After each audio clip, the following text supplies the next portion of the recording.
What's going on there? Jeff, the day after the Redskins lose in pretty bad fashion, giving up 44 points to the Cowboys.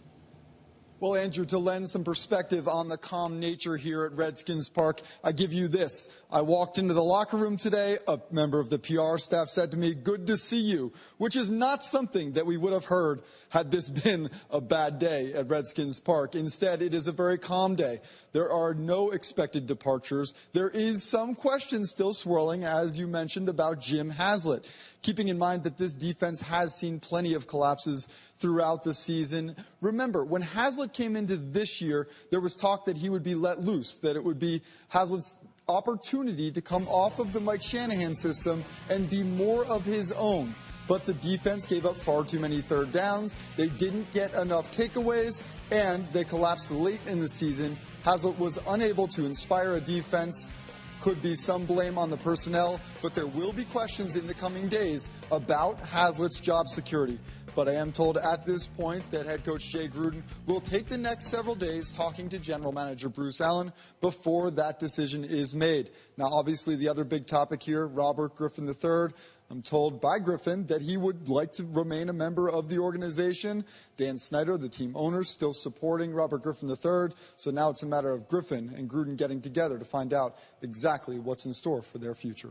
All right, Chef Darlington, thank you, sir. Live there with the Redskins. And this one, gentlemen, as we bring it back in the studio again, Steve Wyche, Mike Silver, Brian Baldinger, is fascinating. You have a head coach, Jay Gruden, in his first season that had no problem throwing his quarterback, RG3, under the bus a couple of times on the podium. You have a general manager here, a personnel guy in Bruce Allen. You have a defensive coordinator. I thought this was interesting. Last week, Jay Gruden seemingly said he'd like to have him back. Yesterday, he seemed to walk that comment back a bit. If everyone's meeting over the next couple of days, Wyche, how does this turn out? Well, this is interesting because we know Jay Gruden and Jim Haslett have history. I mean, these guys are tight, and this could be a tough thing, I think, for Jay Gruden to let him go. So this might be something that's you have to let him go. And who knows? We've seen this in history where head coaches are like, if I can't control my staff, you got to get me out of here, too. Well, do we think that's coming? I don't think it's coming. I think Jay Gruden is going to absolutely seize the opportunity to remain head coach here. I would not. I mean, something has to happen in Washington. Well, maybe it was the 300 yards they have in the first half yesterday, where they couldn't tackle, they couldn't defend.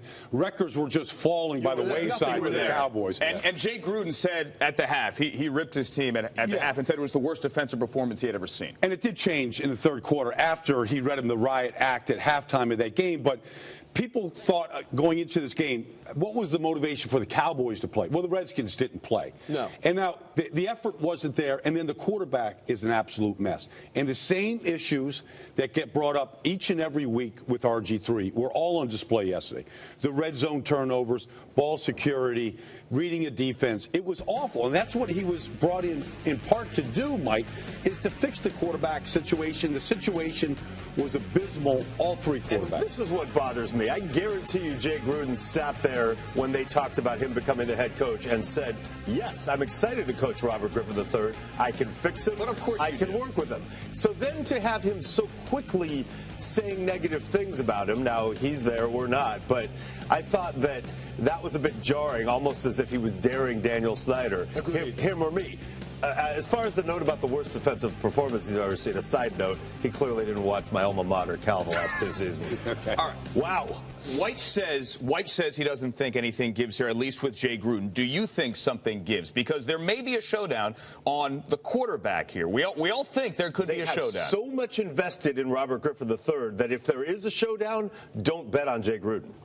Two coaches gone that quickly under RG3? Well, then is RG3 the newest quarterback killer in this league? I mean, because then two coaches are in the building and out of the building in less than 3 years.